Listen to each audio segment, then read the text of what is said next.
ఇంట్లో కూర్చుని ఇంగ్లీష్ నేర్చుకోవాలనుకుంటున్నారా? అయితే వెంటనే మా స్పోకెన్ ఇంగ్లీష్ క్లాసెస్కి కాల్ చేయండి. హలో అండి, రామ్ గారు నమస్తే. నమస్తే అండి. సో యాక్చువల్లీ రీసెంట్గా you have also gone through that news I guess. ఒక బాయ్ ఏం చేస్తాడంటే స్కూల్ అమ్మాయిని వచ్చేసి కత్తి అదే నెక్ మీద కత్తి పెట్టేసి చంపేస్తాను, లేదంటే ప్రేమించాలి అన్నట్టు అందరి ముందు థ్రెటన్ చేస్తాడు. వాళ్ళ పేరెంట్స్ ఉంటారు, వేరే పెద్దలు అందరూ ఉంటారు, టీచర్స్ ఉంటారు, అందరూ ఉంటారు. But he comes out with that అంత వాయిలెంట్ బిహేవియర్తో వచ్చాడు అని అంటే how you will explain that behaviour అసలు యాక్చువల్లీ ఎందుకు అలా ఉంటుందంటారు? కరెంట్ యూత్ మనం చూస్తున్నాము generally. When I say youth, even adolescent age కూడా దాని కిందకి వస్తుంది. Like about ninth class, eighth class ఆ టైం నుంచే మనం చూస్తూ ఉంటాము. ఏంటంటే పిల్లల్లో ఒక రిబెలియస్ క్యారెక్టర్ అనేది బిల్డ్ అవుతూ ఉంటుంది. లైక్ ఒక వైలెంట్ క్యారెక్టర్ బిల్డ్ అవుతూ ఉంది. అది ఎందుకు బిల్డ్ అవుతుంది అని అంటే దానికి మేజర్ రీజన్ ఏంటంటే, first of all it's about the hormonal changes that happen within the body. Like testosterone and estrogen అనేది ఒక హైలో ఉంటుంది, స్పెషలీ ఆ ఏజ్లో, రైట్? ఆ హైలో ఉన్నప్పుడు ఏంటంటే వాళ్ళ డిజైర్ ఫర్ లవ్ కానివ్వండి, ఇవన్నీ ఒక ఆర్ సెక్షువల్ నీడ్స్ కానివ్వండి, ఇవన్నీ ఏంటంటే ఒక పీక్లో ఉంటుంది.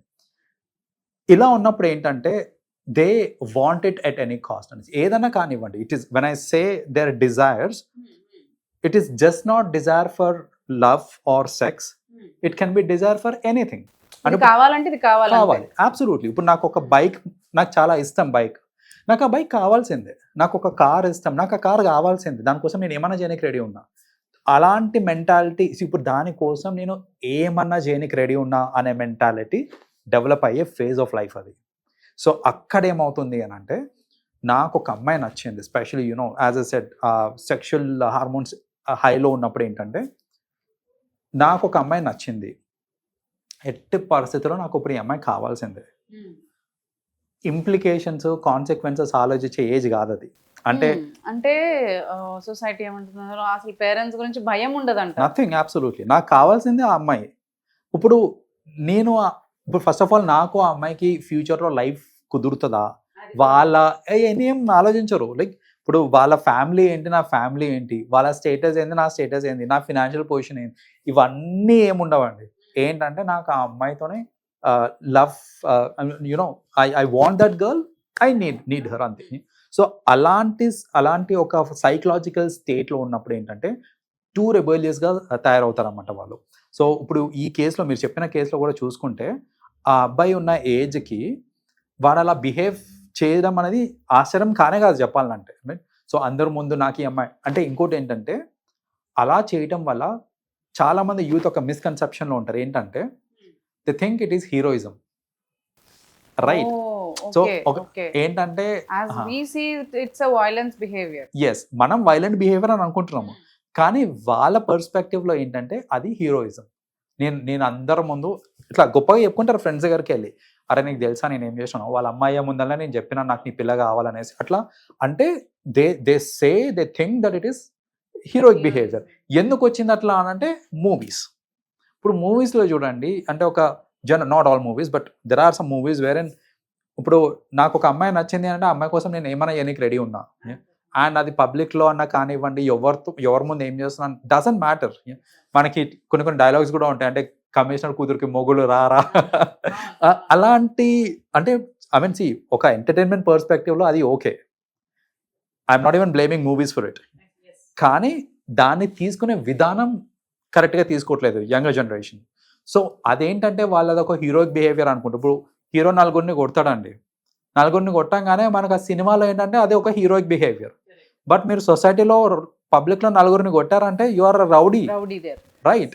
So nobody will take it positively, అర్రే హీరో అని అనుకోరు. కానీ ఆ యంగర్ జనరేషన్ ఉన్నారు కదా, వాళ్ళ మైండ్ సెట్ ఏంటంటే అది అంతా ఒక హీరోయిక్ బిహేవియర్ లాగా ఉంటుంది. కాబట్టి వాళ్ళు ఏంటంటే ఇంత వైలెంట్గా అందరి ముందు, వాళ్ళ పేరెంట్స్ ముందే నేను ఈ అమ్మాయిని లవ్ చేస్తున్నాను, ఈ అమ్మాయిని పెళ్లి చేసుకుంటాను అని అంటాము. అసలు పెళ్లి గురించి మాట్లాడే వయసు కూడా కాదు అది చెప్పాలంటే, but they are talking about it. ఎందుకు అలా అవుతుంది అంటే such is the influence of these things. And మూడోది ఏంటిది అనంటే ఒక సెన్స్ ఆఫ్ ఇన్సెక్యూరిటీ అండి. సెన్స్ ఆఫ్ ఇన్సెక్యూరిటీ అంటే ఏంటంటే, జనరల్గా ఏంటంటే హ్యూమన్ నేచర్లో ఈ ఏమంటారు మన జెలస్ ఫీలింగ్ అనేది ఒకటి, ఆర్ ఇన్సెక్యూరిటీస్ చాలా ఉంటాయి మనకి, జనరల్ ఇన్సెక్యూరిటీస్ ఇన్ రిలేషన్షిప్స్ ఉంటాయి అనమాట మనకి. సో ఇప్పుడు ఏంటంటే ఇంత మంచి అమ్మాయి somewhere if I own her she is mine, కానీ ఇప్పుడు నేను అది ఎక్స్ప్రెస్ చేయలేదు అనుకోండి, ఇప్పుడు నాకు ఆ అమ్మాయి కావాలి అనే విషయం నేను ఎక్స్ప్రెస్ చేయలేదు అనుకోండి, రేపు పొద్దున ఇంకొకటి వచ్చి తన్నుకు పోతాడు ఆ అమ్మాయిని. సో నా పిల్ల ఇంకొకరితో వెళ్ళిపోవడం నాకు ఇష్టం లేదు అనే ఒక థాట్ వాళ్ళకి క్రియేట్ అవుతుంది. So at such young age ఏంటంటే they want to kind of ఈ అమ్మాయి నాది, నాకే కావాలి, ఇంకెవరికి దక్కకూడదు అనే ఇది. అయితే దీంట్లో కూడా మీరు కొన్ని కొన్ని సినారియోస్ చూసుంటారు, లైక్ ఒక అమ్మాయి లవ్ యాక్సెప్ట్ చేయకపోతే యాసిడ్ అటాక్ చేయడము, రైట్, ఇలాంటివి మనం చూస్తూ ఉంటాం. చూసాం, చంపేయడం వరకు కూడా చేశారు. Absolutely.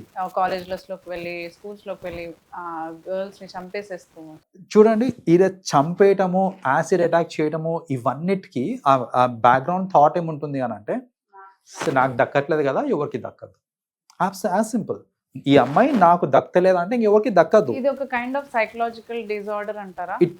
It in fact is a psychological extreme చెప్పాలంటే. It's psychological extreme where people think that ఇది నాకు దక్కలేదంటే ఇంకెవరికి దక్కదు. ఇలాంటి ఫ్యూచర్, ఇలాంటి థాట్స్ చాలా రెగ్యులర్ గా చూస్తుంటాం మనం.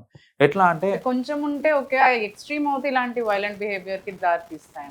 అబ్సల్యూట్లీ. పిల్లలు మనం నార్మల్ గా చూస్తాం, లైక్ నాకు బొమ్మ ఇవ్వట్లేదనో, నాకు లేకపోతే వద్దని చెప్పు, నాకు కూడా కొనిట్లేదనో చూస్తుంటాం. బట్ అది ఎక్స్ట్రీమ్ అయినప్పుడు they behave decide. Absolutely. And అది ఎక్స్ట్రీమ్ అవ్వకుండా చూసుకోవడం పేరెంట్స్ బాధ్యత. ఎందుకంటే సిబ్లింగ్స్ లోనే చూస్తుంటాం రెగ్యులర్ గా.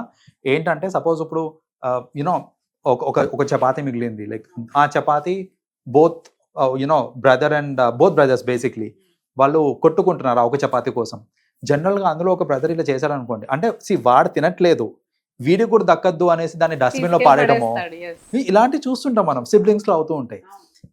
దీన్ని కనుక కట్ చేయకపోతే, రైట్ ఏజ్ లో కనుక అది కట్ చేయలేదని అనుకోండి, అది ఒక ఎక్స్ట్రీమ్ లోకి వెళ్ళిపోతుంది అనమాట. వెళ్ళిపోయి ఏంటంటే ఈ అమ్మాయి నాకు దక్కలేదు, నాకు ఒప్పుకోవట్లేదు కదా, విచ్ మీన్స్ ఈ అమ్మాయి ఇంకా ఎవరు టచ్ చేయకూడదు, ఈ అమ్మాయి ఎవరికి సొంతం కాకూడదు అనేసి ఆ అమ్మాయిని హతమార్చడం కానివ్వండి, లేకపోతే యాసిడ్ అటాక్ చేయడం కానీ ఇలాంటివి అవుతూ ఉంటాయి.